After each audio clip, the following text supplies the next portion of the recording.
a ressurreição de mortos e o juízo final.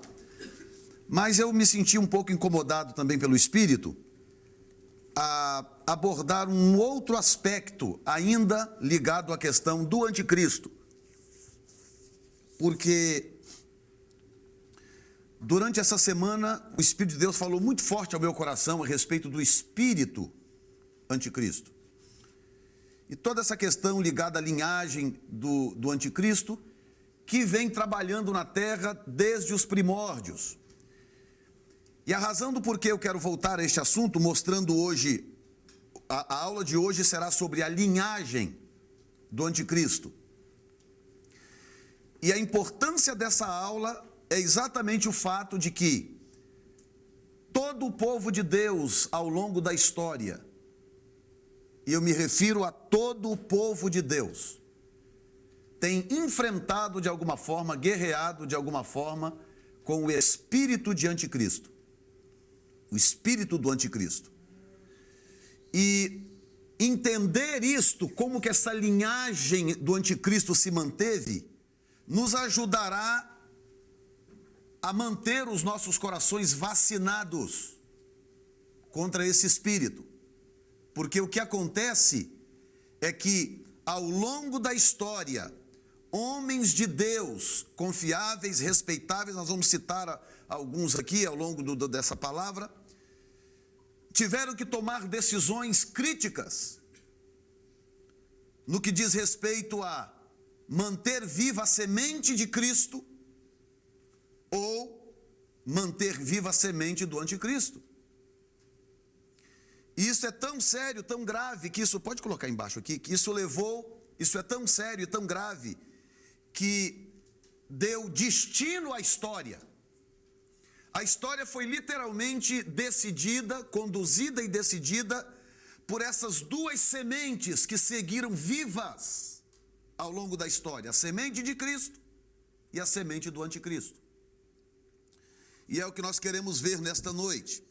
Então, quando nós falamos do anticristo, eu vou entrar por um caminho que nós ainda não falamos. Embora eu cite uma coisa ou outra que já tenha sido falada, mas hoje nós temos uma rota nova.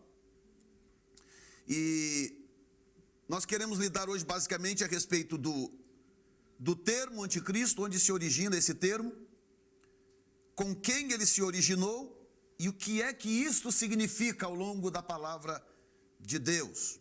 Quem está pronto aí para embarcar nessa viagem?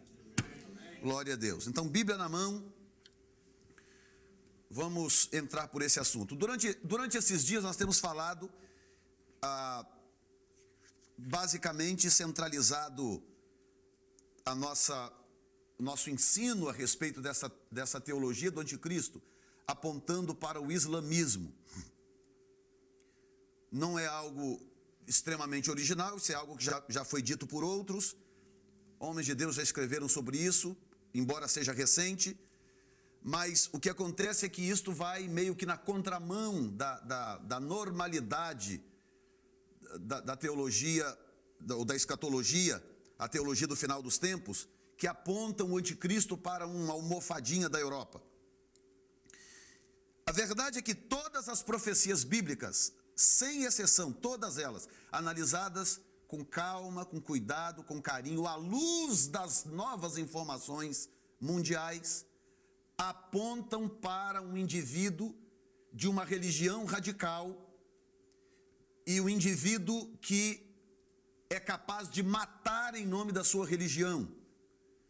E ele destruirá toda e qualquer pessoa que cruze o seu caminho, que se interponha à sua fé. Dito isto, a única religião no planeta que se encaixa com essa descrição, hoje, se Jesus levar mais 200 anos para voltar, pode ser que isso mude, mas muito difícil, baseado na análise do relógio de Deus, que é Israel. Jesus não pode demorar tanto tempo para voltar. E tomando esse cenário mundial que nós temos hoje nas mãos, a única religião que se encaixa nesse perfil é o islamismo. É a única religião que mata por aquilo que crê, é a única religião que degola as pessoas, é a única religião aberta e declaradamente contra Israel e que trabalha insistentemente para varrer Israel do mapa. E nós sabemos que todas essas profecias bíblicas, elas não têm a ver com a América, elas não têm a ver com o Brasil, elas não têm a ver com a Inglaterra, elas têm a ver com Israel. Toda a conjunção bíblica tem a ver com o povo da promessa. Então, a coisa aponta nesta direção. Então, este indivíduo, o homem anticristo, quando ele surgir, ele virá declaradamente para aniquilar com o povo judeu. A missão dele se resume em duas coisas: destruir o povo judeu e assumir o controle do planeta Terra. Governar o planeta Terra. E nós vamos então a alguns textos da palavra de Deus para nós estudarmos a respeito disso, onde o termo se origina, com quem se originou e o que isto significa. Nós vamos ler 3 textos, então você fica com a sua Bíblia aí, os 3 estão inicialmente no mesmo livro. Então será 1 João 2,18, 1 João 2,22 e 1 João 4, 2 e 3. Nós vamos a esses 3 textos e a partir daí então vamos avançar neste ensino desta noite. 1 João, capítulo 2, vamos começar pelo versículo 18. Quem achou, diga amém, Jesus. 2,18. Filhinhos, esta é a última hora. E conforme ouvistes que vem o anticristo, já muitos anticristos se têm levantado, por onde conhecemos que é a última hora. 2,22. Quem é o mentiroso, senão aquele que nega que Jesus é o Cristo? Esse mesmo é o anticristo, esse que nega o Pai e o Filho. 4, 2 e 3. Nisto conheceis o Espírito de Deus. Todo espírito que confessa que Jesus Cristo veio em carne é de Deus. E todo espírito que não confessa que a Jesus não é de Deus, mas é o espírito do anticristo, a respeito do qual tendes ouvido que havia de vir e agora já está no mundo. Se você for para a segunda carta de João, nós não vamos ler agora, depois você lê em casa, é uma epístola de um capítulo apenas. Se você for para a carta de 2 João, João novamente na sua segunda epístola lida com esse assunto.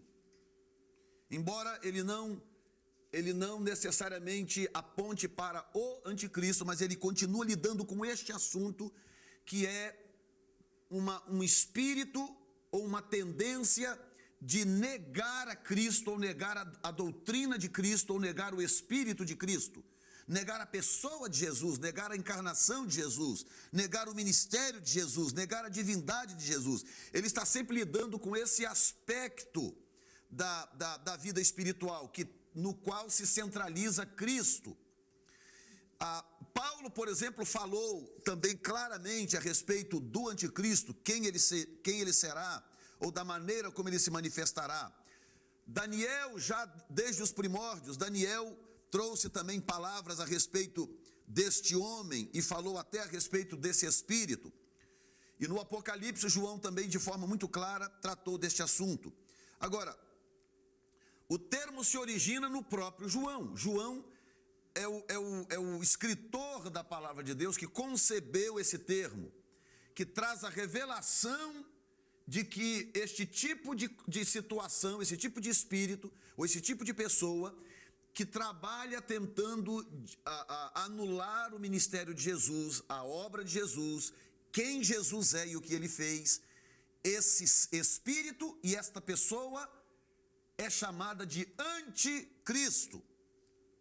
Se você prestar atenção durante toda a Bíblia Sagrada, Velho e Novo Testamento, você vai perceber que o esforço do diabo sempre se concentrou no intuito de impedir que a Trindade fosse conhecida do homem.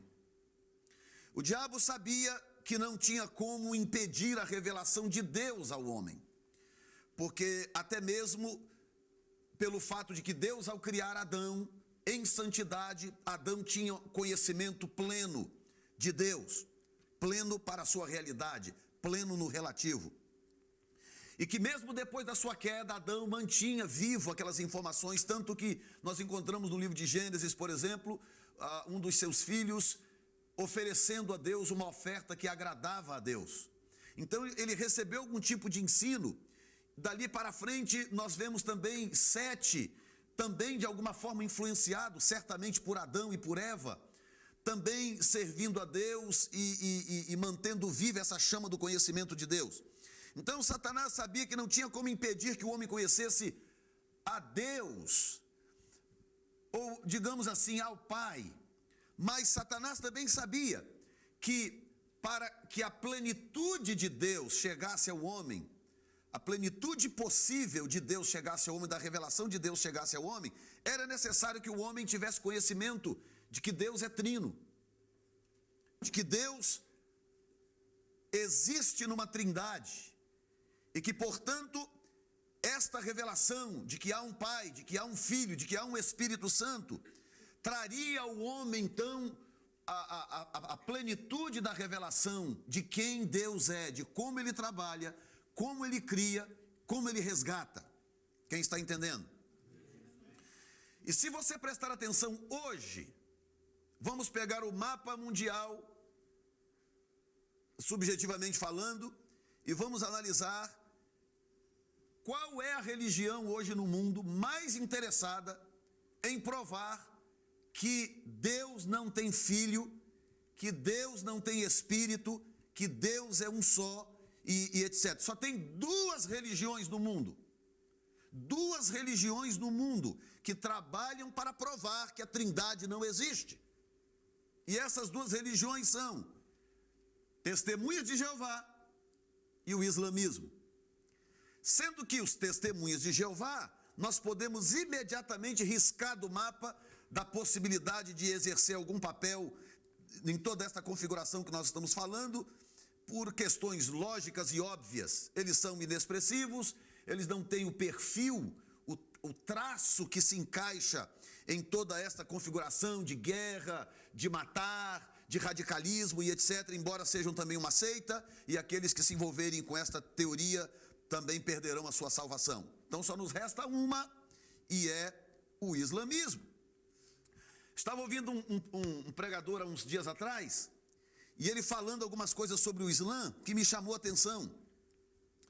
E ele dizendo o seguinte, que ele estava conversando com um muçulmano, não radical, mas muçulmano, que acredita no Alcorão, que segue o islamismo.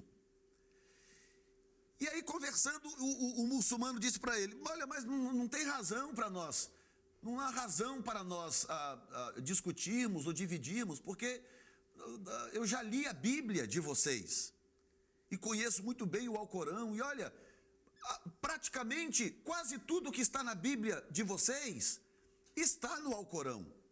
Nós cremos praticamente nas mesmas coisas. E aí esse pregador começou a falar: mas no que vocês creem? Vocês creem em Moisés? Cremos. Moisés foi um homem de Deus, um grande profeta, e Moisés concebeu a lei de Deus e blá blá blá. Ah, vocês creem? Cremos. E vocês creem em Abraão? Não cremos. Abraão foi um grande profeta. Abraão foi o pai de Ismael, o primogênito, e foi também o pai de Isaac e tal. E aquele então muçulmano foi falando: nós também cremos no batismo. Eles têm uma forma de batismo, para quem não sabe, eles têm uma forma de batismo, eles creem no batismo, eles creem em Maria, eles creem que Deus existe, eles creem que Deus é o criador do universo, do jeito dele, mas eles acreditam. E aí esse pregador, num determinado momento, ele falou assim: ok, e o que vocês me dizem de Jesus? Aí quando chegou nesse ponto da conversa, então tudo se divergiu. Absolutamente tudo se divergiu. E ele então fez a seguinte conclusão na prédica que ele estava fazendo: de que o problema do islamismo em relação ao cristianismo é a pessoa de Jesus. Eles não aceitam que Jesus seja filho de Deus, eles não aceitam que Jesus tenha morrido numa cruz, eles dizem inclusive que essa história da cruz foi montada, é uma história inventada. Os cristãos da época, na época os judeus, cristãos da época, forjaram essa história e que Jesus não morreu numa cruz coisa nenhuma. Jesus foi um grande profeta, mas o Império Romano matou Jesus, e eles então forjaram a história da crucificação, forjaram a história da ressurreição e etc, para poder então formar a religião que hoje é conhecida como a religião cristã, que na mentalidade deles e de todo o restante do mundo engloba todo o catolicismo e todas as outras igrejas que professam Jesus como Filho de Deus. Então o ponto chega, o ponto de divergência começa quando o nome de Jesus é citado. Então quando a expressão anticristo vem à tona, toda essa ideia de anticristo se casa ou se encaixa perfeitamente em toda essa estrutura islâmica. Agora, quando você pergunta para um muçulmano, escuta, como é que você faz, como é que você tem certeza que você vai para o céu? Como que você tem certeza de que você vai para o céu, que você vai ser salvo? Eles vão dizer para você, não, nós não temos certeza. O que vai acontecer depois é que haverá uma somatória das obras, de tudo que você fez, de como você viveu, se você viveu muito bem, se você foi uma boa pessoa, se você serviu a Alá corretamente, se você pregou a palavra, se você defendeu o Alcorão, se você amou Maomé, e tem um conjunto de coisas que serão pesadas na balança. E então, na somatória daquelas coisas, então Alá decidirá se você é digno de entrar no céu, de ser salvo. Agora, você pode imaginar como que deve ser difícil, complicado, você fazer parte de um sistema religioso a vida inteira e nunca ter certeza se você está salvo. Você fazer parte de um sistema religioso toda a sua vida e ter que esperar a morte para morrer, para ver se o seu Deus te concederá a salvação baseado nas suas boas obras. Agora, a trama do diabo em relação ao islamismo é tão bem feita essa trama, que só existe uma forma, diga comigo uma, do muçulmano garantir a sua salvação com antecedência. Chama jihad. A guerra santa. Eles têm que matar a si mesmo em nome do islamismo, em nome de Alá, para garantir, para não depender do julgamento das obras, para garantir que eles serão salvos.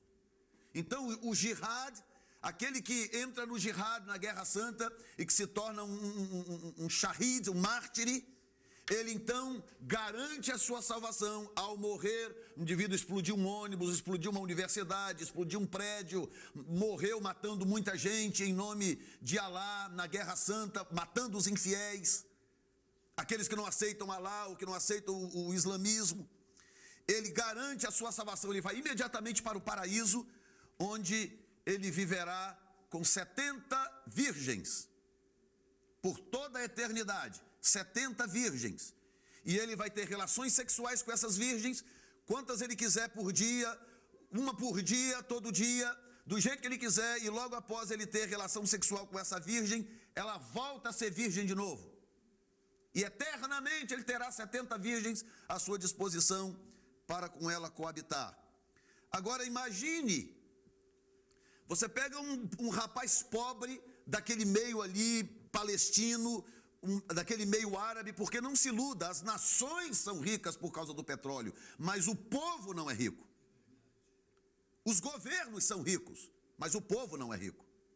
Então você pega um miserável daquele, um palestino daquele, vivendo naqueles acampamentos a vida inteira, crescendo em tendas e ensinado a vida inteira de que Israel massacra o povo palestino, de que Israel foi cruel com o povo árabe, de que Israel é mau, de que Israel roubou a terra, de que Israel fez isso, Israel fez aquilo. e que o único Deus verdadeiro é o Deus deles, é Alá, e que todos os demais, o povo do oeste é todo infiel, porque eles não creem em Alá, não creem no islamismo, e etc. Você pega um indivíduo daquele que não tem nada, não tem nenhuma expectativa de vida, não tem nenhuma esperança, e você diz para ele que se ele botar uma bomba no corpo, entrar numa loja ou num carro, explodir tudo, todo mundo, imediatamente ele vai para o paraíso e vai encontrar 70 virgens esperando por ele. O que você acha que um jovem desse vai fazer? Você está entendendo? Imediatamente. E quer saber, há pouco tempo atrás, mostraram na televisão uma fila. Houve uma convocação do Hamas para homens-bomba. Eles estavam começando a ficar sem homens-bomba. Fizeram uma convocação, quem queria se inscrever para ser homem-bomba, para ser treinado, porque tem um treinamento para aquilo. A fila dobrava o quarteirão. Mostraram na televisão, na CNN, a fila dando volta no quarteirão. E aí, porque eles acreditam que ao se tornar um shahid, um mártir, ele vai garantir a sua salvação. E que é pior, o último nozinho do diabo, é que se o indivíduo for um shahid, um mártir, ele não só garante a salvação dele instantaneamente, como ele garante a salvação de 25 membros da sua família. É por isso que às vezes as pessoas não entendem como que uma mãe vê o filho, explodir o filho, e aí a mãe chega na televisão, ele é um shahid, olha que coisa, ele fez um sacrifício por Alá. A mãe fica feliz, os pais celebram. Eles só não celebram quando os filhos são vítima dos homens bomba. Mas quando o filho é o homem bomba, eles celebram. Porque 25 membros daquela família estão com a entrada garantida no paraíso.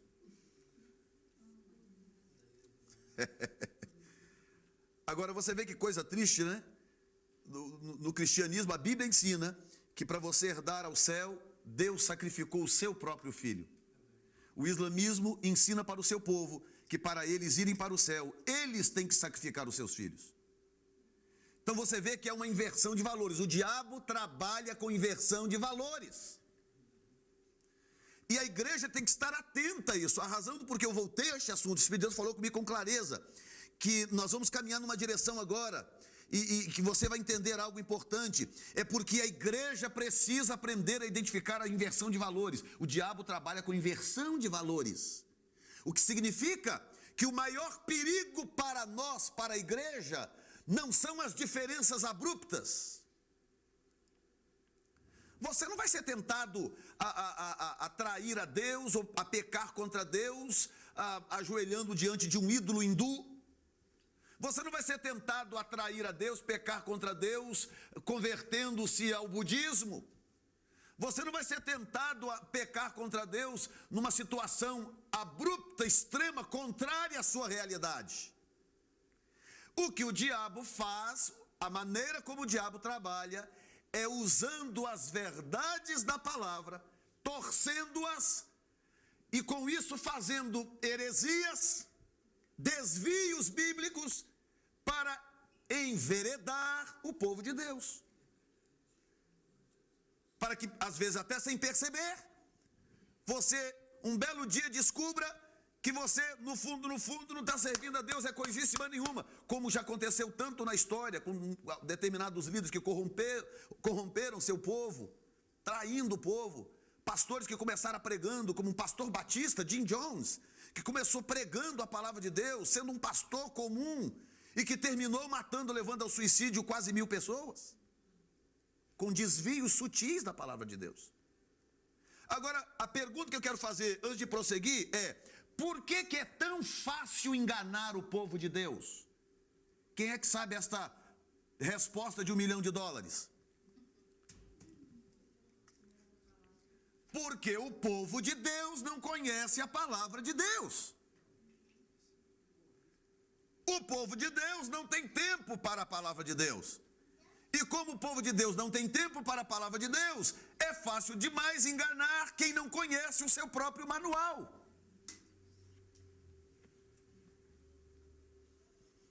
Compramos aquela câmera ali, nova, há um tempo atrás. E nós apanhamos com aquela câmera e tal. Eu não sou muito de ler manual. Não tenho muita paciência. E pelejamos e tal, eu e o Márcio lá em cima, a câmera cara e tudo, e fazia uma filmagem lá em cima, ficava tudo amarelo, ficava tudo, mas o que está errado? E eu mexia nos botões, pelejava para lá. Aí um belo dia eu parei e falei, você quer saber de uma coisa? Eu vou dar uma olhada no manual. Vou dar uma olhadinha no manual, quem sabe, né? Fui lá e mexi em 2 páginas, descobri o negócio. Tem que apertar esse botão, entrar aqui e tal, fazer essa programação, salvar e tal. 3 páginas que eu li. Consegui programar ela aqui para baixo, porque é um tipo de luz fluorescente. Conseguimos programar ela lá para cima, que é um outro tipo de luz e é um outro tipo de ambiente. Conseguimos programar. Agora a imagem está maravilha, está ótimo. Porque eu li o manual. O problema é que nós queremos ser grandes crentes sem conhecer o manual. Aí a gente passa a vida inteira guessing, supondo. Alô? A palavra, o termo anticristo vem do grego, porque está no Novo Testamento, vem do grego. E significa literalmente anti, contrário ou no lugar de. E Christus, Cristo, que no grego significa literalmente ungido. Então a palavra ao pé da letra anticristo, anticristos, significa contrário a ungido, ou no lugar de, como se fosse uma substituição. É o tipo do espírito que ele não é apenas contra Cristo, mas ele trabalha com a sutileza de tentar substituir a Cristo em algumas de suas características para te enganar. Então, se o indivíduo quer me roubar esse computador, e eu dou as costas aqui, e ele pega aquele computador, põe debaixo do braço e sai correndo, quando eu voltar e eu não vejo o computador ali, imediatamente eu sei que alguém roubou, vou sair correndo atrás dele. Agora, se ele pega uma imitação, parecido, só que sem nada por dentro, sem processador, sem HD, sem nada, ele achou no lixo uma carcaça igualzinha, e ele vem disfarçadamente enquanto eu dou as costas, ele coloca ali no lugar, pega aquele e leva. Talvez eu só vou descobrir que eu estou sem computador amanhã, porque eu vou levar algo parecido com o que eu tenho, mas que no fundo, não é o verdadeiro. Quem está acompanhando? Amém. Como que a Bíblia revela esse espírito? O primeiro a nomeá-lo foi João. O primeiro simbolismo a respeito do anticristo, desse espírito e desse homem, está em Daniel capítulo 7, versículo 8, e Daniel capítulo 8, versículo 9. A primeira profecia, tem muita coisa na Bíblia sobre ele, mas a primeira profecia explícita a respeito dele está em Isaías capítulo 14, quando fala sobre o rei de Sidom. A primeira revelação plena sobre ele está em 1 Tessalonicenses capítulo 2, que é quando o caráter dele é revelado. A sua figura, o seu caráter e os seus intentos. Deus deu isso para Paulo. Tessalonicenses foi escrito por Paulo. Então, se você for para a Bíblia, você vai encontrar profecias diversas a respeito de vários personagens. Por exemplo, como que eu sei que Jesus, aquele homem de Nazaré, filho de Maria, filho postiço de José, como que eu sei que aquele homem é o Messias esperado por Israel e, portanto, o meu Salvador, o Filho de Deus? Como que eu sei? Quando eu comparo as profecias. Comparar as profecias. Mesmo que eu não leia os evangelhos, mesmo que eu não tome nada do que ele próprio tenha dito nos evangelhos, mas eu vou para as profecias. E o Dr. Sheldon, ele diz que Jesus, existem muitas profecias sobre Jesus, mas existem pelo menos em torno de 38, 39 profecias, ou grandes profecias, que Jesus cumpriu na sua íntegra. Então, há profecias bíblicas profundas a respeito de Jesus, que revela quem Jesus é, o caráter de Jesus e etc. Em outras palavras, Jesus é a pessoa na Bíblia Sagrada mais profetizada. O personagem na Bíblia a respeito de quem você mais encontrará profecia se chama Jesus Cristo. A segunda é Abraão. A terceira, Moisés. Sabe quem é a quarta? O anticristo. O anticristo tem mais profecia na Bíblia do que Davi, do que Elias, do que Isaac, do que Jacó. O que eu estou tentando dizer aqui é que a Bíblia está tentando dizer alguma coisa para a igreja. Na pior das hipóteses, a Bíblia está tentando nos dizer o seguinte: a igreja precisa estudar mais este mistério. A igreja precisa entender melhor esse troço. A igreja precisa conhecer melhor sobre isso, se prevenir melhor contra isto, para não ser facilmente enganada. Quem está me acompanhando, Jesus?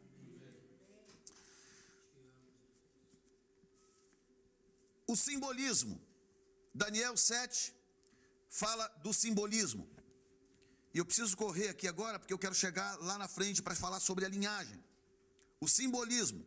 Daniel capítulo 7, versículos 19 e 20. Te aconselho a abrir aí, você vai precisar. Daniel 7, 19 e 20.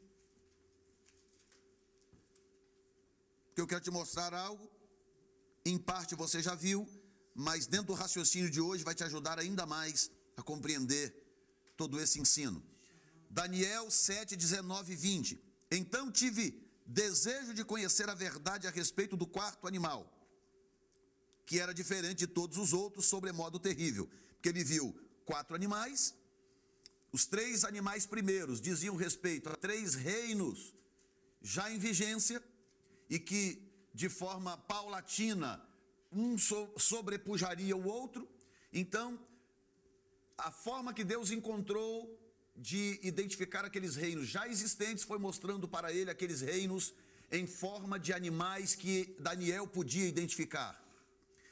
E quando chega no quarto reino, que nós sabemos que fala do reino romano, do Império Romano, que era um império que não existia, que só surgiria no ano 166 antes de Cristo, que no tempo de Daniel não tinha sombra sequer. Então, ele viu isso em forma de um animal que ele não conseguiu identificar. Era um animal estranho, diferente, mas que ele diz, sobremodo terrível. Aí ele diz, com dentes de ferro, diga comigo, ferro. Unhas de bronze, diga bronze. O qual devorava, fazia em pedaços e pisava aos pés o que sobrava. De novo nós temos aqui a montagem da estrutura que servirá de base para que este homem que vai conceber esse espírito reine sobre a terra pelo tempo que está determinado. Então o texto diz, dentes de ferro, unhas de bronze, o qual devorava. Tem uma versão, não lembro agora se é a NIV ou a corrigida, eu acho que é a corrigida, que diz que devorava muita carne. Se alguém tiver aí pode dizer, e fazia em pedaços e pisava aos pés o que sobrava. Dentes de ferro significa que ele vai fazer muito estrago com o que diz. Terá o poder de causar guerra com as suas palavras. E faz uma conexão com o Império Romano. Unhas de bronze fala do território de sustentação do anticristo, antigo território da Grécia. E que você lembra, é toda uma região do Oriente Médio, que basicamente, embora fossem muitas províncias, mas que basicamente compreende Iraque, Síria, Líbano e Irã. É a base do império, desses impérios, do babilônico, do persa e do império grego. Não foi a base do Império Romano, mas foi a base do babilônico, do persa e do grego. E diz claramente que ele tinha unhas de bronze. Unhas de bronze, fala de sustentação. Se alguém está tentando, eu achei isso interessante, se alguém está tentando se agarrar em alguma coisa, inclusive a gente vê isso em filme, a pessoa vai escorregar, eles fazem até aqueles barulhinhos de suspense de unha, já percebeu? Porque as unhas fala, por causa dos dedos, por causa das mãos, fala da capacidade de sustentação, de se agarrar, de se prender às coisas. Então, unha de bronze, o bronze fala da Grécia e, portanto, anuncia esse território. Terceiro lugar, devorava e fazia em pedaços. Mostra que ele será impiedoso e terá uma profunda habilidade de matar com facilidade. Agora, isso nós estamos falando de Daniel capítulo 7. Quando nós vamos para Apocalipse capítulo 3, capítulo 13, Apocalipse capítulo 13, diz, verso 2, diz, e a besta que vi era semelhante ao leopardo, e os seus pés como os de urso, e a sua boca como a de leão, e o dragão deu-lhe o poder, e o seu trono, e grande autoridade. Eu não consigo nem imaginar um bicho assim, parecendo um leopardo, com pés de urso e com boca de leão. Ou seja, é um animal, escute isto, é um animal que consegue reunir só as partes fortes dos animais. O leopardo é um dos animais mais velozes que tem, um dos felinos mais velozes que tem, só perde para a chita, que atinge a velocidade impressionante de 65 milhas por hora, a chita. O leopardo é o segundo animal, o felino mais veloz que existe. Atinge também quase isso aí, 50 e poucos a 60 milhas por hora. Então, esse espírito, esse indivíduo, esse homem, ele surgirá reunindo o que há de forte do império grego, que é o leopardo, do império persa, que é o urso, e do império babilônico, que é o leão. Ele é semelhante ao leopardo, portanto, ele tem a aparência desse antigo território, que é o grego, tem também a habilidade do leopardo, que é veloz e devora sua presa, tem pés de urso. Os pés de um urso têm o poder de esmagar o que pisa. Por causa do peso, por causa da largura, do tamanho, também fala da capacidade de conquista do império persa. E boca de leão, ele tentará substituir a Cristo pelo que diz boca de leão, porque são camadas a Bíblia de revelação. Leão é símbolo da Babilônia, mas leão também é símbolo de Cristo. E Cristo é o leão da tribo de Judá. E a Bíblia sempre disse que o diabo tenta imitar a Cristo nesse aspecto, porque ele ruge como se fosse leão. Então ele tem boca de leão, ou seja, ele vai tentar enganar as pessoas, falando aparentemente semelhante a Cristo. E falará com a autoridade do espírito da Babilônia, porque é o símbolo do leão. Agora eu quero te levar para um raciocínio que é a questão da reforma do islamismo para a restauração do território babilônio, greco, persa, romano. Coloquei tudo junto. Babilônico, greco, persa, romano. Que é aquele território que, querendo ou não, saiu a Babilônia, veio a Pérsia, tomou o mesmo território, ampliou um pouco mais. Saiu a Pérsia, veio a Grécia, tomou aquele mesmo território. By the way, Alexandre o Grande morreu no palácio de Nabucodonosor. Saiu a Grécia, veio o Império Babilônico, que não governou a partir dali, mas que tomou todo aquele território também. Agora escute isto. Porque da vez passada, por isso que eu estou entrando nisso aqui, da vez passada, eu fiz uma afirmação aqui dizendo o seguinte,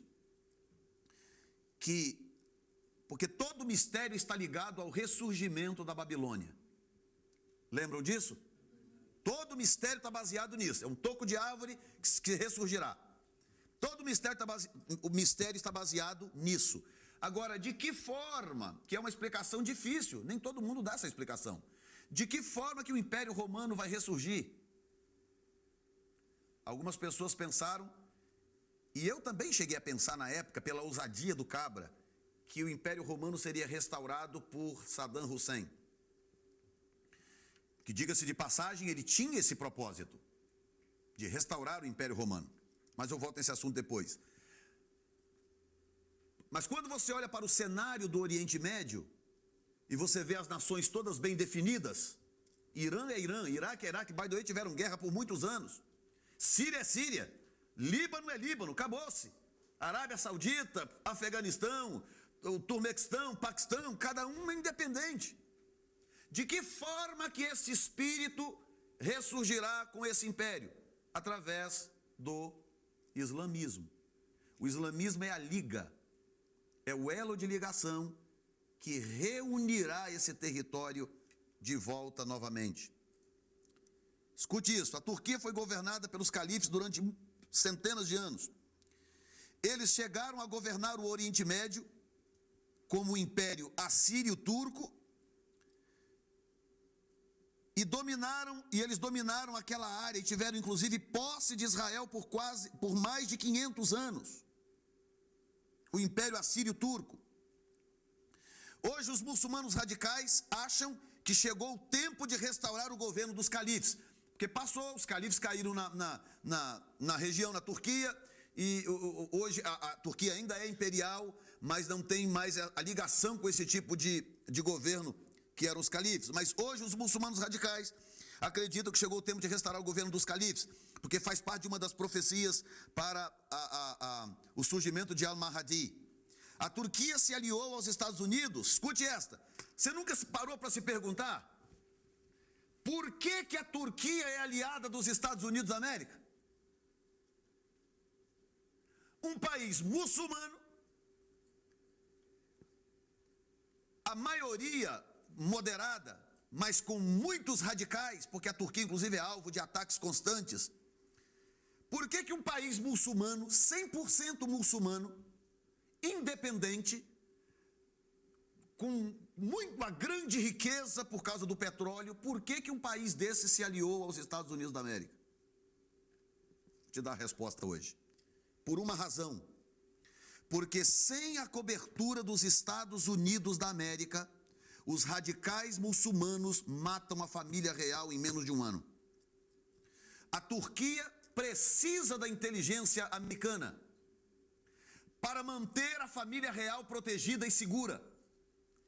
Porque numa das profecias muçulmanas, aquele território da Turquia precisa cair nas mãos dos xiitas.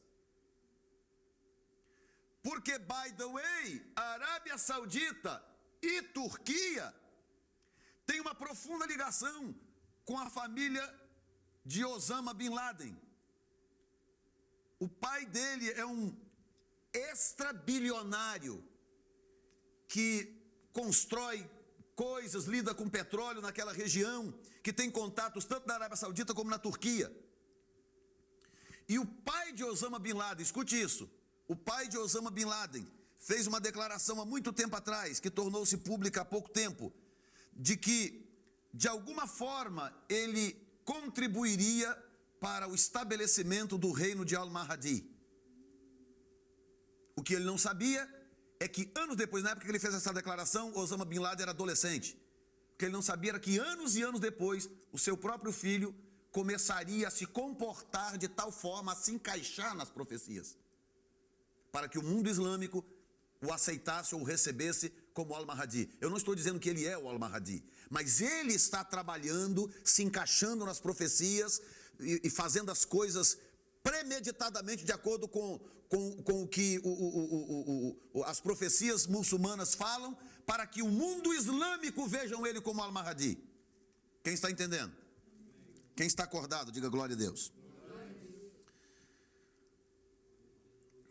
Então, essa reforma islâmica em relação ao ressurgimento babilônico tem uma conexão profunda. Então, eu falei sobre Saddam Hussein há pouco momento. Por que Saddam Hussein invadiu o Kuwait, por exemplo? Porque ele queria o petróleo do Kuwait. O Iraque tem o dobro do petróleo do Kuwait. Saddam Hussein não invadiu o Kuwait porque ele queria o petróleo do Kuwait. Ele invadiu o Kuwait porque o Kuwait faz parte do território babilônico.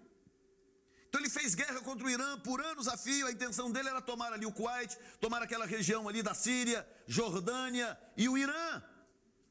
Nas suas ideias megalomaníacas, ele achava que ele era o indivíduo usado para restaurar o território babilônico. Quem está aqui ainda diz glória a Deus. Glória a Deus. A linhagem do anticristo. A Bíblia, de uma forma espetacular, deixou rastros ao longo da história, algumas informações explícitas, outras informações implícitas, mas colocada de uma forma muito sutil, porém da forma correta, porque Deus sabe sempre o que faz, para que a igreja pudesse ter as informações que eu estou passando para você nesta noite e com certeza ainda muitas outras que eu ainda nem alcancei. Que esse assunto é muito vasto. Mas a coisa começa de uma forma interessante. Por exemplo, dentro do jardim do Éden, você encontra duas árvores. Diga comigo, duas árvores. É uma coisa interessante, que nunca nem foi muito bem explicada. Na verdade, os teólogos têm até medo de tocar muito nisso, porque diz respeito a uma soberania divina, a maneira soberana como Deus trabalha e estabelece as coisas, que nem sempre pode ser plenamente entendida pelo homem, que será entendida na eternidade.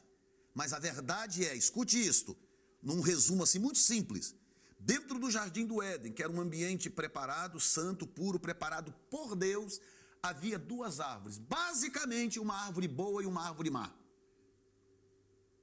A árvore da vida, de onde Adão comia, se mantinha vivo e se manteria vivo para sempre, se ele se mantivesse obediente a Deus, e uma árvore chamada árvore do conhecimento do bem e do mal, mas uma árvore má, porque o fruto dessa árvore matava. O fruto da árvore da vida fazia viver, e o fruto da árvore do conhecimento do bem e do mal matava. Então, por alguma razão, eu vou colocar isso dessa forma, que é para você entender, e aí eu não tenho que entrar muito em discussões aqui teológicas a esse respeito, mas de alguma forma, ou por alguma razão, Deus não podia destruir o mal logo após a queda de Satanás. A Bíblia não explica por quê. Deus não dá grandes satisfações, mas a verdade é, porque quem nunca fez essa pergunta? Por que quando Satanás traiu a Deus e pecou, por que Deus não destruiu logo esse cabra? Por que Deus não acabou com ele logo? Não, vou criar um novo ser, que é o homem, então eu vou destruir esse sem vergonha, esse rebelde. A Bíblia nunca disse, Deus também nunca falou, mas Deus tem uma razão clara, uma razão específica, que provavelmente nós vamos saber na eternidade, do porquê que Ele precisou manter esse espírito vivo e ativo. E você já identifica o primeiro rastro dele dentro do próprio jardim, representado naquela árvore. Embora ele não estivesse dentro do jardim no que diz respeito à terceira dimensão, era a dimensão onde Adão habitava, embora ele tivesse acesso à quarta, ele habitava na terceira. Então, Satanás, Deus não foi injusto com Adão, cruel com Adão, não. Satanás estava preso a uma dimensão, mas tinha um ponto de conexão no jardim que era a árvore. Quem está entendendo? Essa palavra, você vai precisar desse entendimento mais na frente. Aí Adão peca, sai do jardim, você conhece a história, e ele então gera 2 filhos. Quantas árvores tinha no jardim? 2. E ele gera 2 filhos, Abel, ou Caim e Abel. Caim era o mais velho, e Abel era o mais novo. 2 filhos. Agora escute isto. Escute isto. O que aconteceu no jardim, eu vou tentar mostrar para você a coisa por um ângulo hoje um pouco diferente.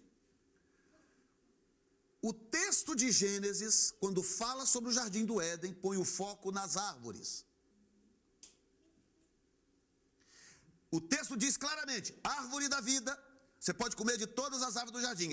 O texto fala da árvore da vida que estava no meio do jardim, o texto fala da árvore do conhecimento do bem e do mal. E Deus é categórico quando diz, não coma daquela árvore, do fruto daquela árvore. Então o foco está nas árvores.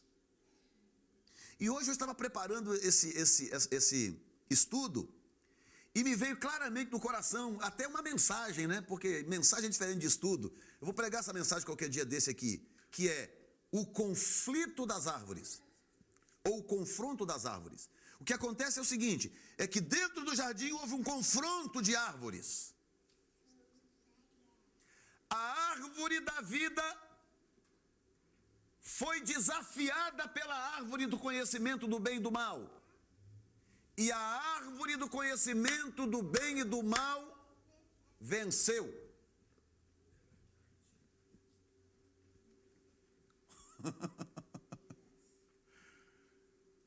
Não venceu para sempre. Não venceu a batalha, mas venceu aquele round. Agora, veja se isso é coincidência. A árvore do conhecimento do bem e do mal, a árvore má, venceu a árvore boa. Quando Adão gera 2 filhos, o filho mau mata o bom. O que nós temos aí é o início das pegadas desse espírito. O início das pegadas desse espírito. Porque tem algumas coisas sendo profeticamente, começando a serem armadas profeticamente. Porque a árvore do conhecimento, a árvore da vida é Cristo. Abel também é uma figura de Cristo. Estão entendendo? E Cristo tem o caráter sofredor, tem o caráter sacrificial. Então, o que está em questão ali é que começa a se desvendar uma noção profética de que esse espírito, ele tem a tendência de vencer em alguns momentos, em algumas circunstâncias ou configurações, ou aparentemente vencer, porque Cristo tem o caráter sacrificial. Ou seja, a vitória de Cristo está até mesmo numa aparente derrota. Estão entendendo? Que eu não posso viajar aqui e você depois, pastor falou sobre o que mesmo hoje, hein? Caim mata Abel. E aí começa dali para frente, aí nasce Sete, não é? Nasce Sete, que é a semente boa de Adão. E a partir dali, começa então a se desenvolver as 2 linhagens, que é o que nós vamos seguir agora, daqui para frente.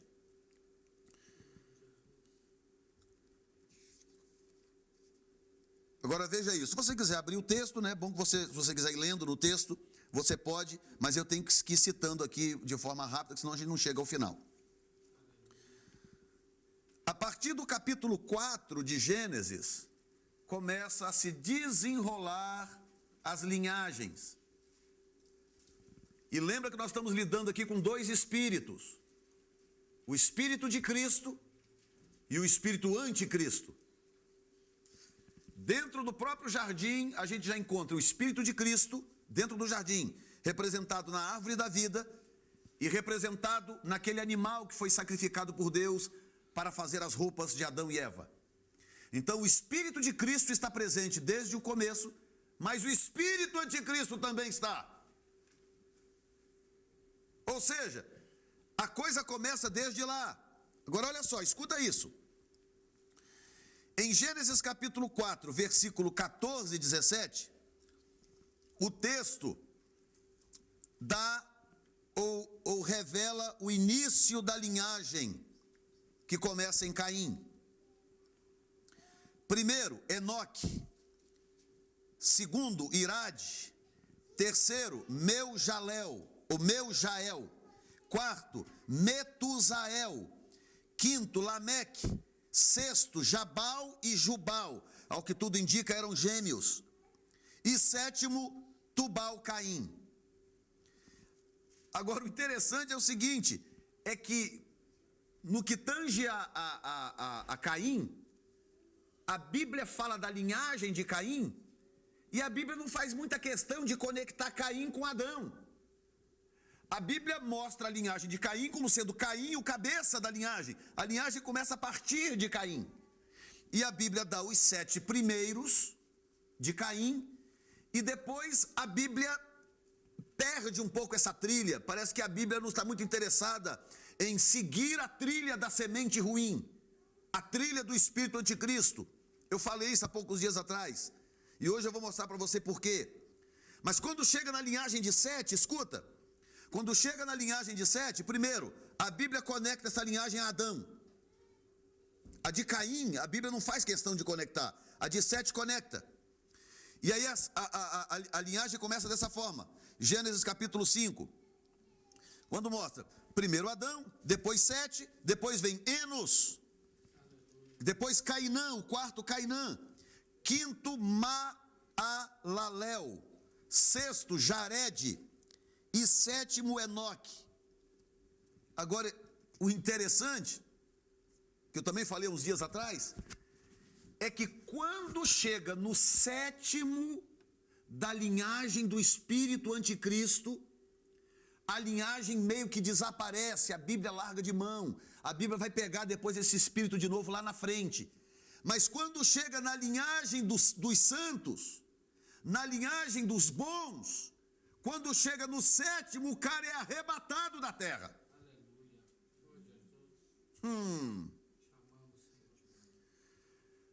É como se a Bíblia tivesse me informando, porque a coisa tem a ver com todo esse contexto. Lembra, não perca em mente os textos que nós lemos no começo. A coisa tem a ver com este discernimento do espírito anticristo até culminar no anticristo. E a Bíblia já deixa logo uma pista de cara. O número 7 tem a ver com arrebatamento. Não sei se você lembra, no primeira aula que eu dei aqui, sobre Apocalipse, eu falei uma coisa interessante, por exemplo, a respeito dos juízos. 7 selos, 7 trombetas, lembram? 7 ais e etc. 7 selos. Até o sexto tem juízo. Quando chega no sétimo não tem juízo.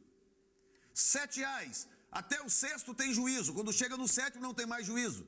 7 trombetas. Até a sexta tem juízo. Quando chega na sétima não tem mais juízo. Por quê? Porque o sétimo selo, o sétimo ai, ou a sétima trombeta tem a ver com o sétimo milênio.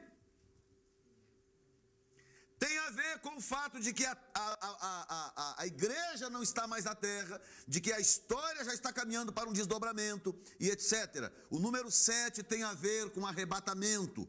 Enoque foi arrebatado, sendo ele o sétimo, e a igreja será arrebatada no final do 6º milênio. 1 João 3,12, abre aí, é importante esse texto. Olha o que João disse, porque você lembra que esse texto tem a ver com o anticristo. Olha o que ele diz: não sendo como Caim, que era do maligno e matou o seu irmão. Não sendo como Caim, que era do maligno e matou o seu irmão. E aí ele desenvolve todo um raciocínio do capítulo 2, capítulo 3 e capítulo 4, que ele está falando sobre o anticristo. E ele faz essa conexão, como que dando uma pista de que o rastro desse espírito pode ser rastreado desde Caim, ou a partir de Caim. Quem está entendendo, diga amém, Jesus. Amém, Jesus. Bom, a Bíblia deixa a trilha da linhagem do espírito anticristo a partir do sétimo de Caim. Porém, a linhagem de Caim prossegue, não é verdade? Prossegue, de alguma forma. Quando chega ali em Lameque, que a Bíblia para de contar a história da linhagem, essa linhagem continuou de alguma forma, só que a Bíblia não segue, porque a Bíblia está dando prioridade à linhagem dos bons, dos santos. Aí vem o dilúvio.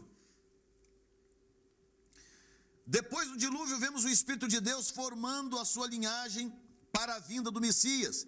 E o Espírito Anticristo retomando sua linhagem para executar seus intentos. Agora escute isto. Escute isso.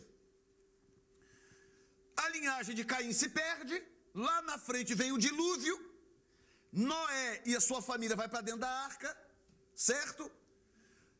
E depois que sai do dilúvio, só tem Noé e os seus filhos e a sua família.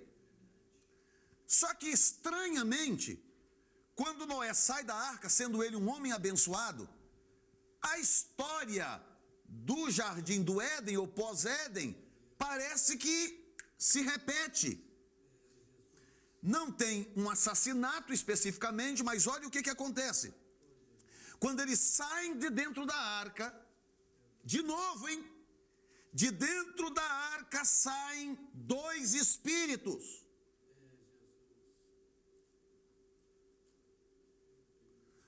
Um espírito repousa sobre Sem, e um outro espírito repousa sobre Cão.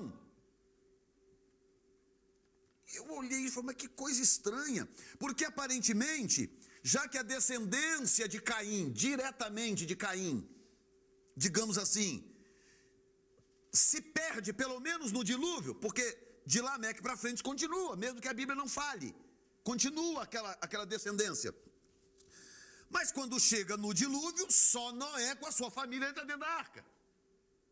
Então, aparentemente, a descendência de Caim se perde ali no dilúvio. Só que, estranhamente, quando a família de Noé sai de dentro da arca, acontece algo estranho. Ele sai com seus 3 filhos, Sem, Cão e Jafé. Sem, o filho mais velho, foi separado para formar a linhagem do bem, através do qual Cristo deveria vir, porque Abraão, depois lá na frente, vem da linhagem de Sem, forma a nação de Israel, e Cristo vem da nação de Israel. Estranhamente, o filho mais novo de Noé passa a ser a semente, linhagem maligna. Dele veio Nimrod, o fundador de Babel, que passou a ser a base da estrutura de Babilônia no futuro, atual Iraque. Agora escute isso, Jafé, que tinha um terceiro, Jafé, que era o do meio, tornou-se o pai das nações mais ricas, maior parte da Europa, grande parte da Ásia e todas as nações das Américas. E principalmente pai dos brancos, dos povos brancos. Então Jafé, ele não entra nessa guerra diretamente, mas nitidamente 2 espíritos diferentes saem de dentro da arca. Como é que você explica isso? Se dentro da arca só entrou Noé com a sua família, e a Bíblia diz que Noé era reto diante de Deus, ele era justo diante de Deus, e por causa da justiça dele, Deus poupou a terra. Mas quando ele sai de dentro da arca, imediatamente 2 ramos aparecem. Sem se torna sacerdote, torna-se o pai dos semitas, e Cão se torna o cabeça do que lá na frente seria Nimrod, o gerador daquele império. A linhagem e o reino de Nimrod. Escute isso, vamos seguir essa trilha. Ele fundou várias cidades. Ele fundou Babel, fundou Ereque, fundou Acade, Calné, está no capítulo 10 isso. Todas em Sinear, atual Iraque. Alô? Iraque, meu filho, não é Inglaterra, França, Itália. Iraque. Depois ele se mudou para a Assíria, diz o texto, a Assíria, e fundou Nínive, Reobote-Ir, Calá e Rezém, que é chamada de a grande cidade. Todas numa região que a Bíblia chama de Assíria, que também é Iraque. E todas essas cidades, a região chamada Síria, lá está o mapa, né, do Iraque, a região chamada Síria, ela vai a Síria, não Síria, a Síria, ela vai um pouco para o norte e para aquela pontinha lá em direção ao Irã. Está vendo aquela palavra Kirkuk? Em direção àquela pontinha que vai para o Irã, mas dentro do próprio Iraque. Ou seja, todo o território do reino de Nimrod, que lá na frente se desvendaria como Babilônia, está dentro do território do Iraque. Segundo, ele desafiou a Deus com seus projetos. Terceiro, ele desejou dominar a terra a despeito dos planos de Deus. E quarto, ele lançou a primeira base para estruturar o sistema anticristo que perdura até hoje. Escuta o que eu li hoje a respeito do pós-dilúvio. A respeito do pós-dilúvio. Se tem uma inundação, se acontece uma inundação, e quando essa água baixa, os resíduos vão para onde? Pela lógica, vão para a região mais baixa, não é verdade? Se tem uma inundação e essa água começa a escoar, ela vai começar a carregar esse resíduo para a região mais baixa daquela região, não é verdade? E agora, chuta qual é a região mais baixa daquela região onde aconteceu o dilúvio. A planície de Sinear, que é o Iraque. Então, historiadores antigos, há registro na história de historiadores antigos de um grande vale de ossos, depois do período do dilúvio, na região que hoje é o Iraque. E que há inclusive os que chegam a dizer de que esse grande vale de ossos que forrou a planície de Sinear, que eram os ossos dos que morreram no dilúvio, com o baixar das águas, aqueles corpos foram todos para aquela planície de Sinear. E há os que dizem que esse grande vale de ossos, lá na frente, vai inspirar a visão de Ezequiel do vale de ossos secos. E eu não estou dizendo que estou apenas dizendo que há aqueles que acham, né? Porque tem pessoas que querem inclusive dizer que algumas histórias da Bíblia são montadas, são cópias de histórias antigas dos povos antigos, etc. Nós já sabemos que não são, que na verdade a Bíblia é a palavra de Deus. Cadê o seu amém? Amém. Chega lá na frente, Deus encontra Abraão, né? Vou usar a palavra só Abraão para ficar mais fácil. Abraão, e a Bíblia faz questão de seguir a trilha de Sem e mostrar que Abraão é da descendência de Sem. Então em Abraão continua a semente de Cristo, continua o Espírito de Cristo. Mas por outro lado a Bíblia também vai mostrando que esse Espírito anticristo continua indo também numa direção. E aí olha que coisa estranha, chega em Abraão, a Bíblia começa a contar a história de Abraão, e a história de Abraão é muito importante.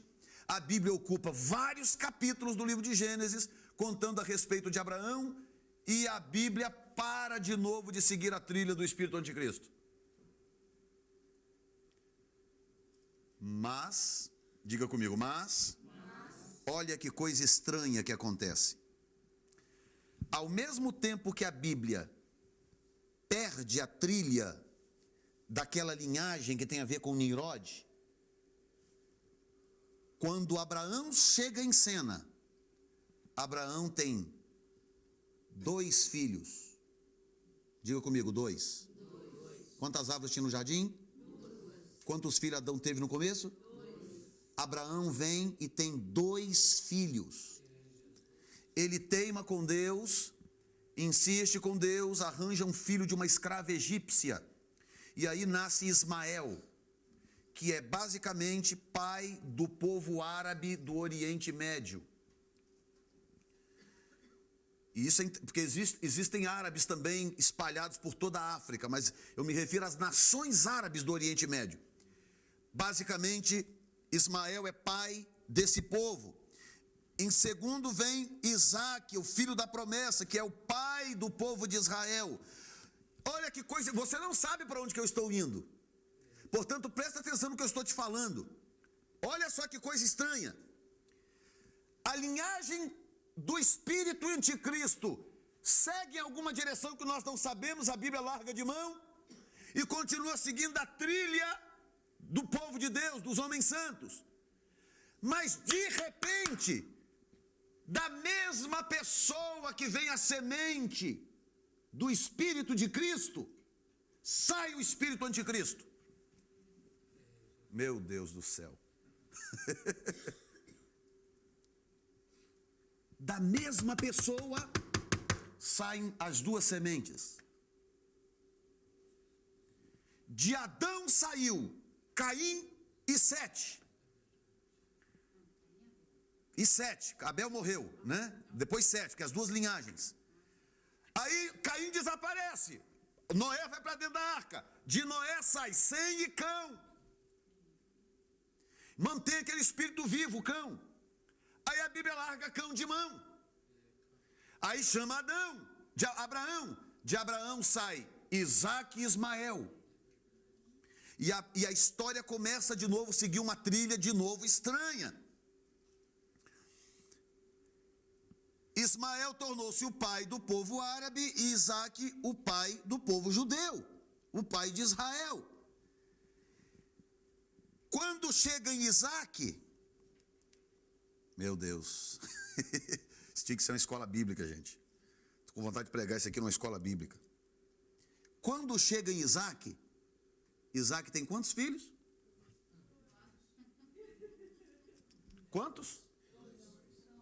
Quando chega Isaque, Isaque tem 2 filhos. Aí escuta isso. A Bíblia não necessariamente abandona a linhagem de Ismael, mas a Bíblia deixa meio que de lado. Aí continua contando a história da boa linhagem. Isaque. Quando chega Isaque, ele tem 2 filhos. Um chamado Esaú, o outro chamado Isaque.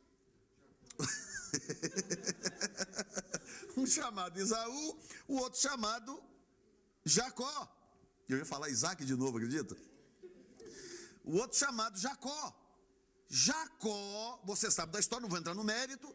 Jacó torna-se o pai, dá sequência na formação do povo de Israel. E Esaú torna-se o pai das tribos palestinas.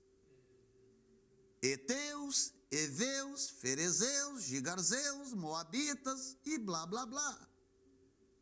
Porque lá na frente você vai entender o papel que esse povo ocupa.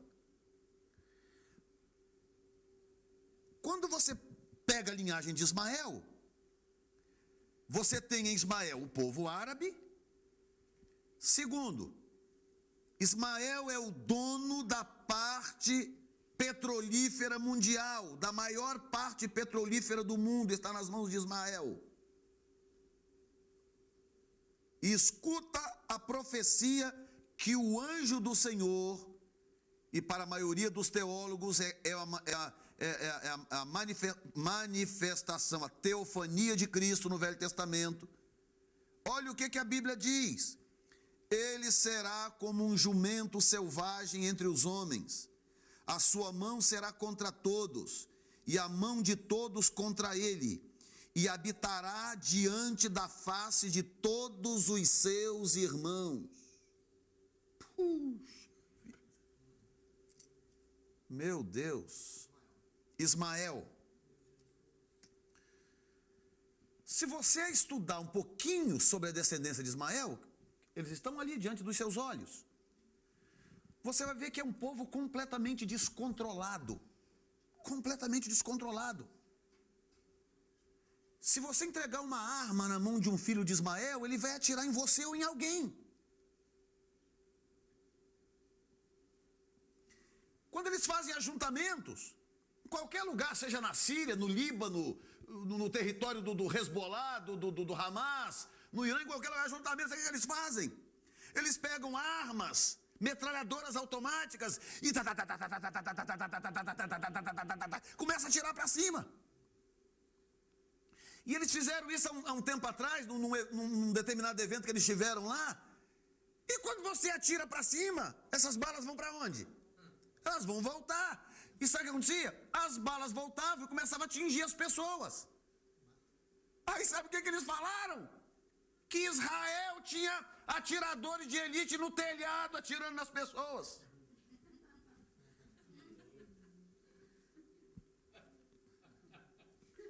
Culpam Israel. Oh, os israelitas têm tropas escondidas nos telhados atirando no nosso povo. E são eles mesmos que se matam, um mata o outro, um atira no outro. Meu Deus, ele será como um jumento selvagem entre os homens. A sua mão será contra todos e a mão de todos contra ele, pelo amor de Deus.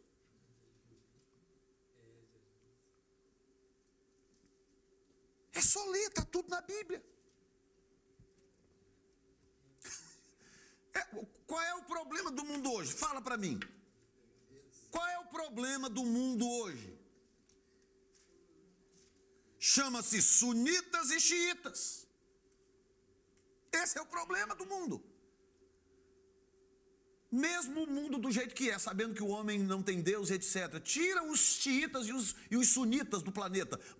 Põe eles em Marte. Para você ver como que o mundo melhora. Estão entendendo? Porque os sunitas são em maior número, os xiitas são radicais, acham que eles são os guardiões do Islã, e eles matam os sunitas e querem explodir tudo que eles podem, que pertence aos infiéis, que são todos aqueles que não são muçulmanos. E quer saber do pior? Uma revelação? Isso está no DNA deles. Isso está na formação deles. Porque está profetizado. A sua mão será contra todos e a mão de todos será contra vocês. Então eles vão estar sempre matando alguém ou morrendo por alguma causa. Agora escute isto. Gênesis 27, 39 e 40. Profecia sobre Esaú. Quem está acordado, dá um glória aí, deixa eu ver. Gênesis 27, 39 e 40. Respondeu-lhe Isaque, seu pai: longe dos lugares férteis da terra será a tua habitação, longe do orvalho do alto céu.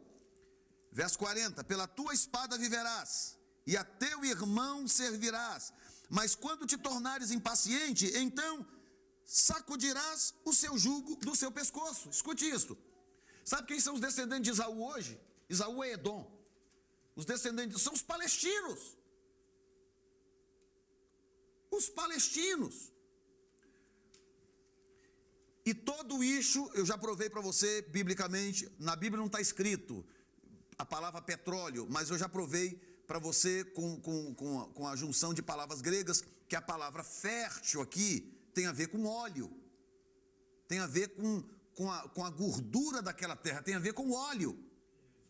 É isso que a Bíblia diz. Shimon, Medina, é óleo, é petróleo, e o que é o grande eixo daquela região. Agora escute isto. Você sabe quem é o maior produtor de petróleo do Oriente Médio? A Arábia Saudita. Escute isto. A Jordânia, olha lá onde está a Jordânia. A Jordânia cavou há um tempo atrás, num lugar lá, e encontrou um enorme poço de petróleo. Só que, como o território da Jordânia é mais baixo do que o da Arábia Saudita, por causa do mar Mediterrâneo, a Arábia Saudita ficou com medo do poço de petróleo da Jordânia ser mais baixo do que os dela, e à medida que a Jordânia começar a tirar petróleo, o petróleo da Arábia Saudita todo escoar para o poço da Jordânia. Sabe o que a Arábia Saudita fez? Fez um negócio com a Jordânia. Eu te dou $1 bilhão todo ano para você não extrair petróleo. Você não vai ter trabalho, você não precisa mexer com maquinário, despesa, blá, eu pago você $1 bilhão por... A Arábia Saudita paga $1 bilhão por ano à Jordânia para não cavar petróleo. Porque eles têm medo do petróleo ir para lá.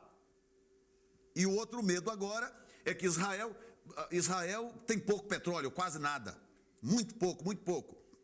Mas Israel começou a ter algumas suspeitas e tal, em alguns lugares, está cavando lá para checar e tal.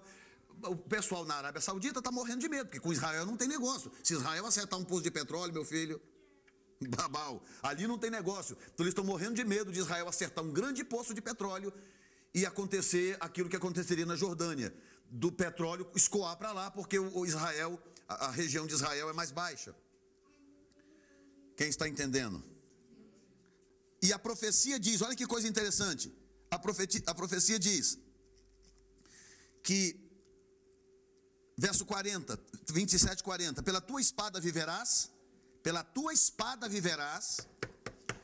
e a teu irmão servirás, mas quando te tornares impaciente, então sacudirás o seu jugo do teu pescoço. Que é a história do povo palestino. O povo palestino, tem gente que pensa que só tem acampamento palestino dentro de Israel. Não, tem acampamento palestino dentro da Síria. Sabe o que eles fazem no acampamento palestino na Síria? Eles vão lá e matam as pessoas. Líbano também. Eles matam o seu próprio povo. Só que você nunca vê na televisão, numa big notícia, de que o Hezbollah, como já fez várias vezes, entrou em território palestino e matou o povo. Entendeu? Agora Israel, como aconteceu agora, um acidente, que eu acredito que foi um acidente, Israel por engano acertou lá a casa de um palestino, acabou, todas as televisões do mundo anunciam. Entendeu? Que uma barbárie aconteceu, que Israel invadiu o território palestino, matou não sei quantas crianças, e aí mostra a casa destruída, o povo chorando, gritando, para tentar promover a opinião pública contra Israel. Só que eles atiram neles mesmos, e isso não dá notícia. Meu Deus do céu.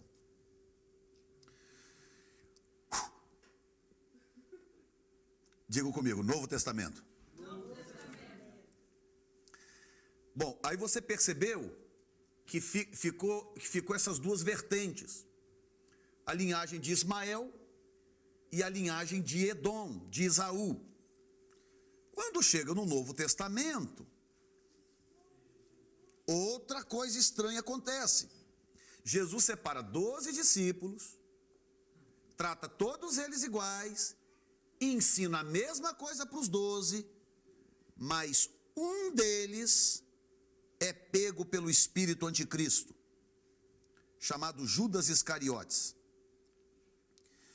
E os pais da igreja, os primeiros teólogos, dizem que esse nome foi dado a ele depois da morte dele.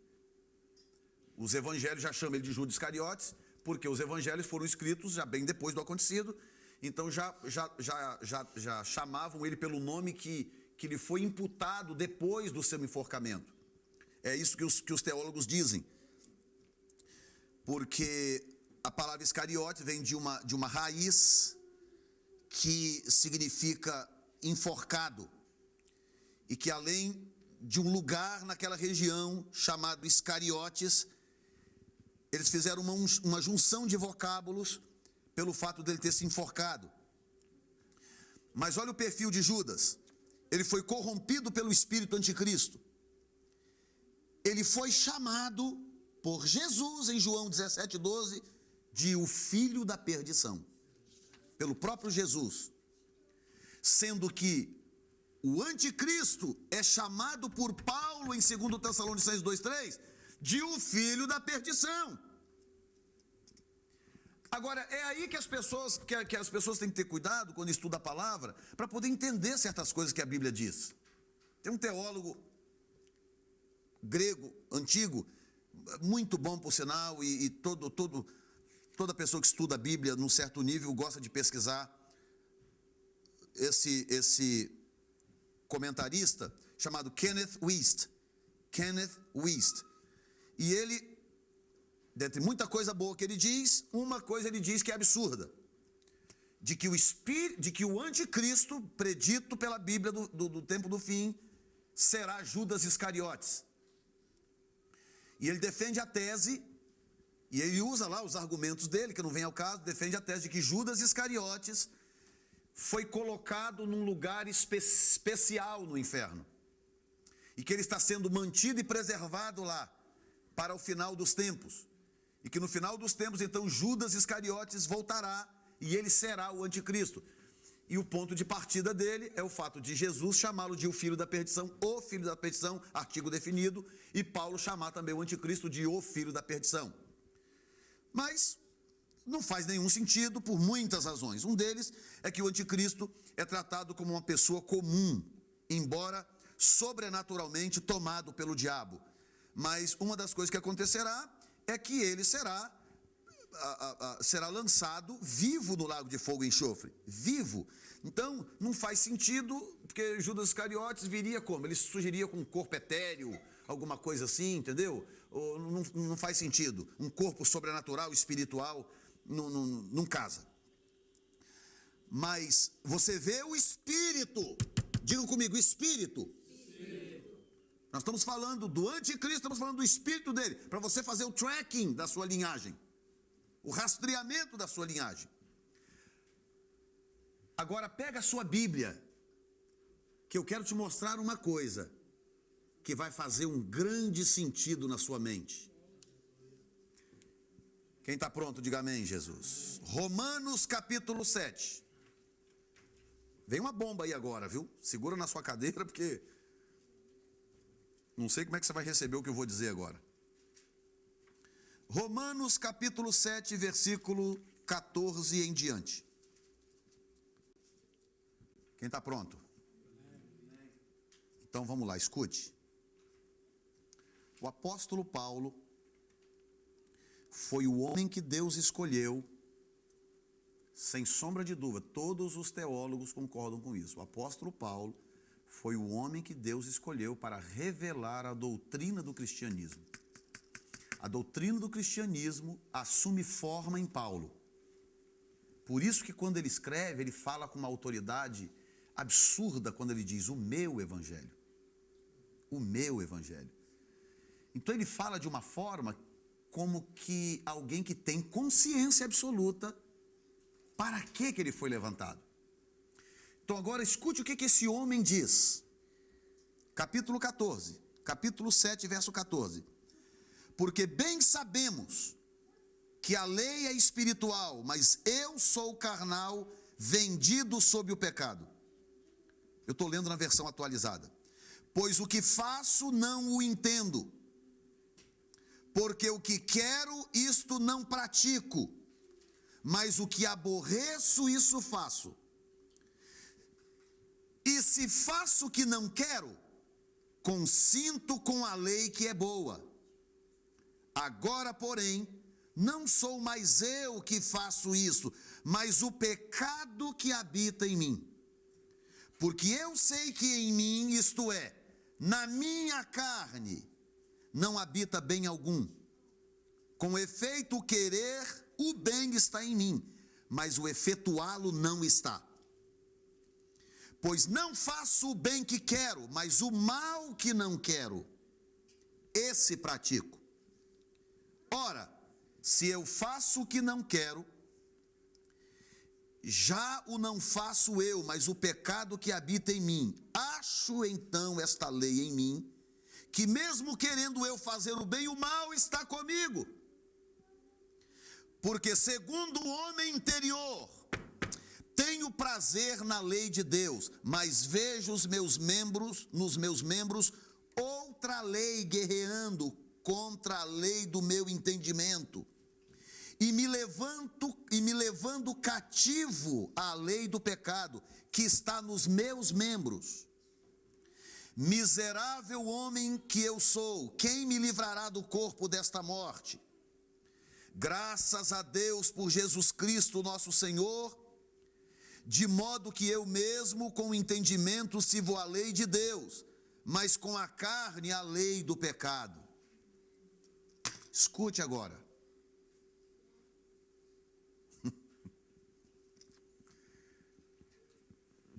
A razão do porquê a Bíblia não seguiu a linhagem, vamos dizer a partir do dilúvio, porque até o dilúvio não tinha jeito, porque nenhum descendente de Caim entrou na arca.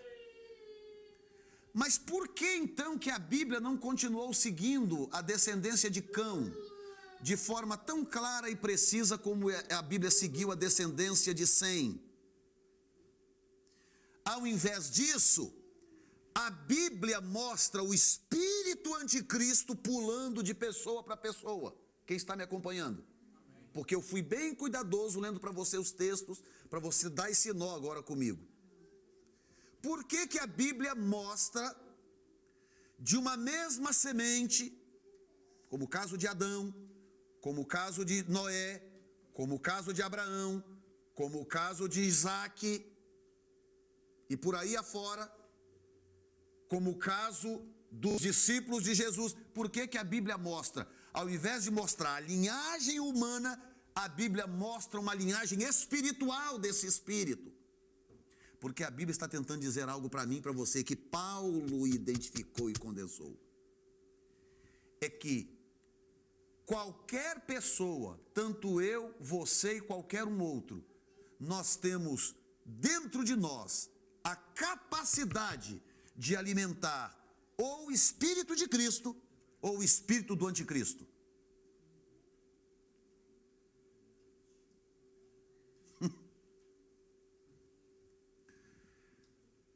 Porque Paulo diz claramente que no meu entendimento, ou no meu espírito, está a lei de Deus, mas que nos meus membros está a lei do pecado.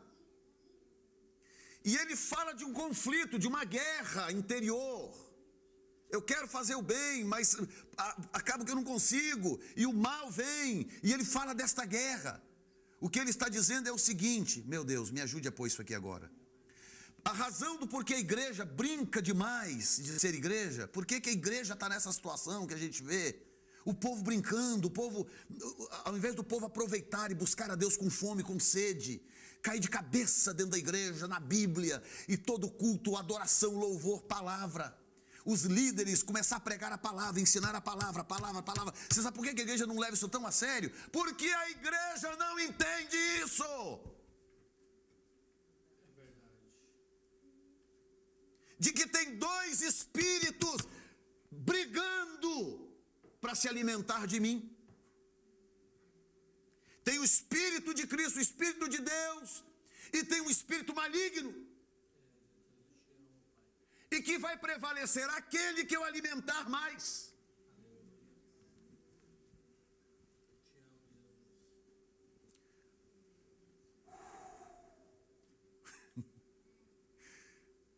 Heavy, hein?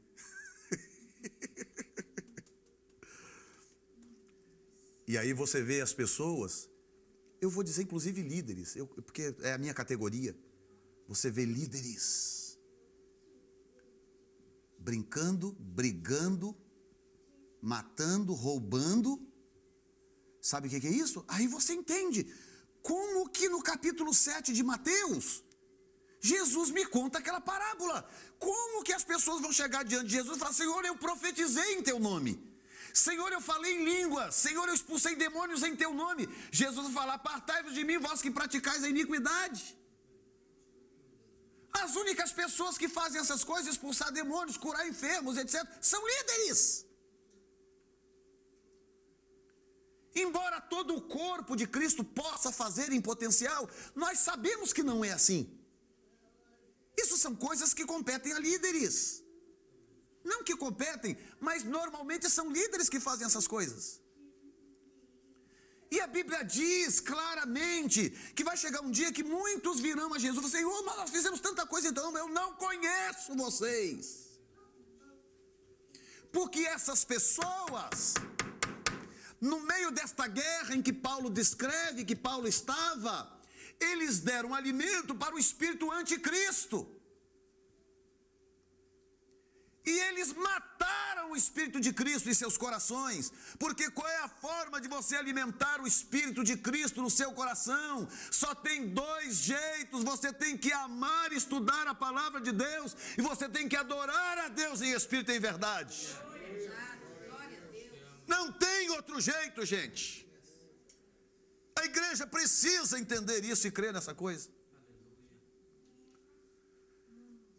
Enquanto as pessoas estiverem brincando por aí, achando que a vida cristã é uma eterna farra, não vou nem usar a palavra festa, porque a palavra festa é boa, é uma farra. Vida cristã é uma farra na mente de muita gente. Brincando com coisa séria. E a Bíblia segue anunciando o que é que há de vir. E vai chegar um dia que esse mesmo espírito que hoje guerreia dentro da própria igreja, ele vai tomar o corpo de um homem, ligado a tudo aquilo que nós já ensinamos. E ele se levantará para governar a terra por 42 meses. E a terra será o inferno. Ninguém vai desejar estar aqui naqueles dias. Quem aguenta mais 5 minutos aí? Porque eu quero só dizer isso aqui para você. Quem já ouviu, provavelmente não, mas quem já ouviu de uma profecia muçulmana sobre um indivíduo chamado Dajjal? Já leu alguma coisa a respeito? Já ouviu falar? Não? Então aperta o cinto aí.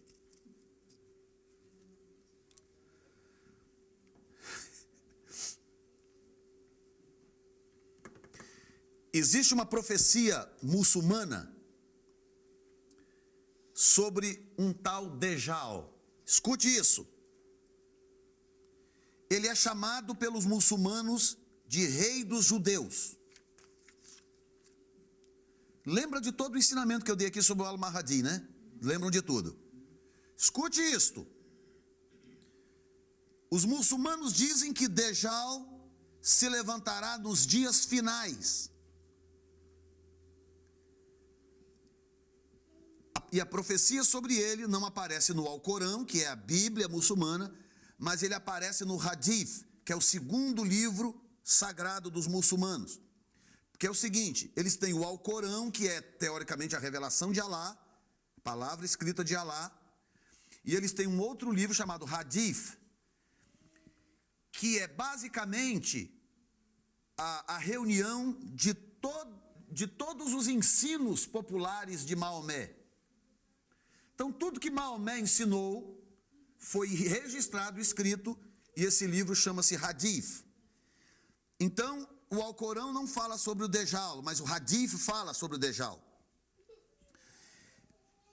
Diz que ele se levantará do território da Síria e Iraque, ou entre a Síria e o Iraque, onde estão hoje os curdos. A profecia diz que 7.000 judeus seguirão Dajjal.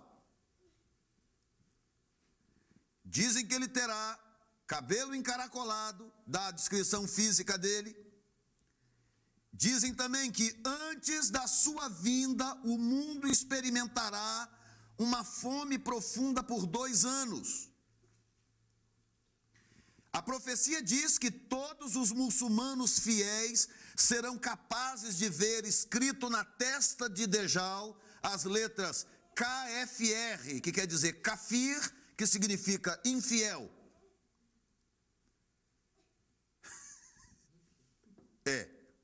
Infiel.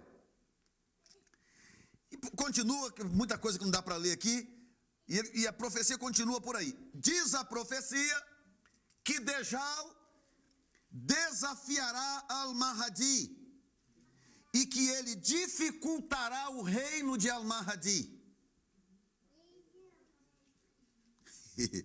Eles dizem que Dajjal será um líder dos judeus e que Dajjal ajudará a restaurar a Israel. A profecia diz que Dajjal se apossará do Monte Moriá e restaurará o templo de Israel.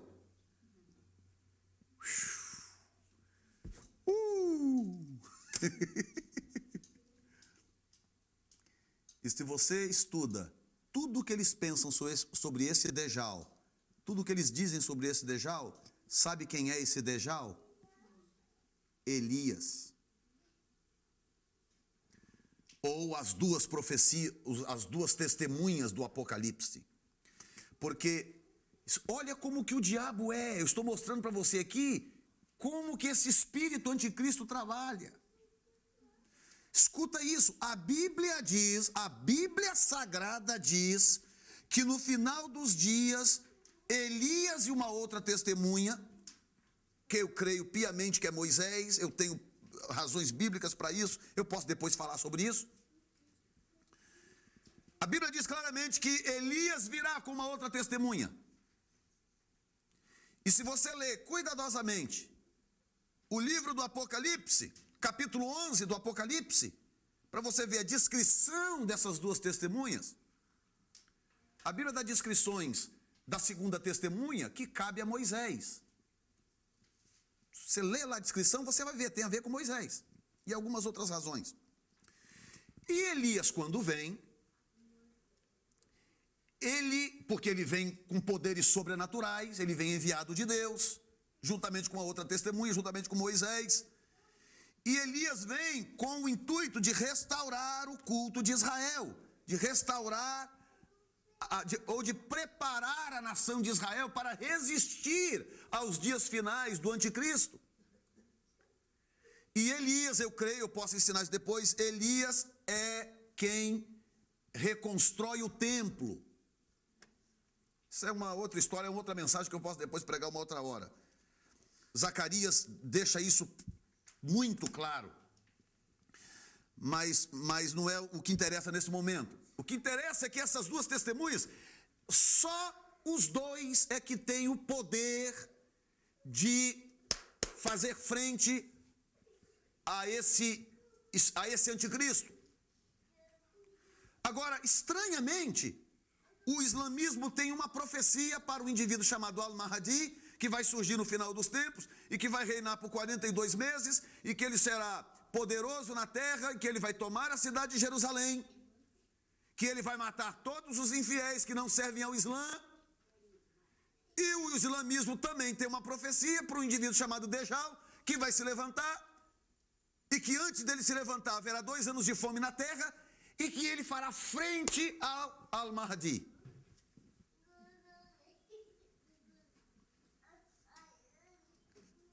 E diga-se de passagem, por exemplo, o anticristo, a Bíblia diz claramente que o anticristo vai matar essas duas testemunhas. Haverá uma guerra e o anticristo, Israel, vai dizimar as nações árabes. E o anticristo vai invadir com seu exército a cidade de Jerusalém e ele vai matar essas duas testemunhas. Vai deixar os corpos delas na rua, em praça pública, por 3 dias, para que ninguém toque. Mas 3 dias depois, sobrenaturalmente, eles ressuscitam e são tomados, arrebatados ao céu. A razão do porquê o anticristo, seja ele Al-Mahdi ou quem for, a razão do porquê o anticristo vai se tornar tão popular e tão poderoso é porque, quando essas duas testemunhas surgirem, eles vão criar um grande impacto na terra. Imagina 2 homens que têm o poder de fazer descer fogo do céu para a terra. Eles virão com uma autoridade divina extraordinária e eles fazem descer fogo, eles consomem qualquer pessoa que eles quiserem. Qualquer pessoa que vier fazer frente a eles, eles farão descer fogo do céu e consumir aquela pessoa. Nós sabemos que fogo tem a ver com Elias, não é verdade? E a Bíblia diz que uma das outras testemunhas tem o poder de transformar a água em sangue.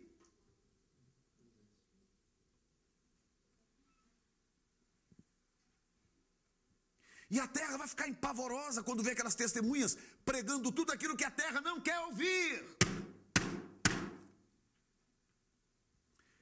E aí, sobrenaturalmente, o anticristo vence essas duas testemunhas e as mata. E seus corpos ficarão diante lá da televisão ao vivo. João não tinha nem como saber isso na época, porque João disse: todo o olho o verá. Como é que João sabia disso? Via satélite. As transmissões de televisão via satélite, o mundo inteiro vai ver aquilo. Aquelas testemunhas jogadas na praça, mortas.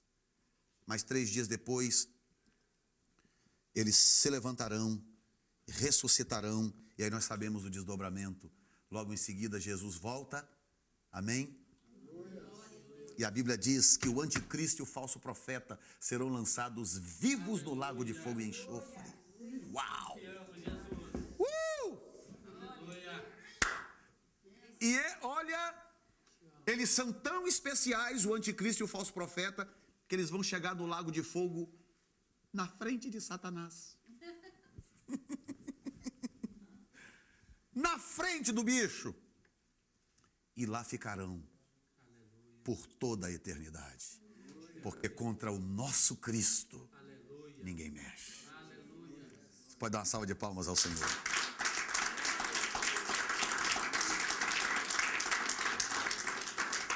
Vamos ficar de pé nesse momento.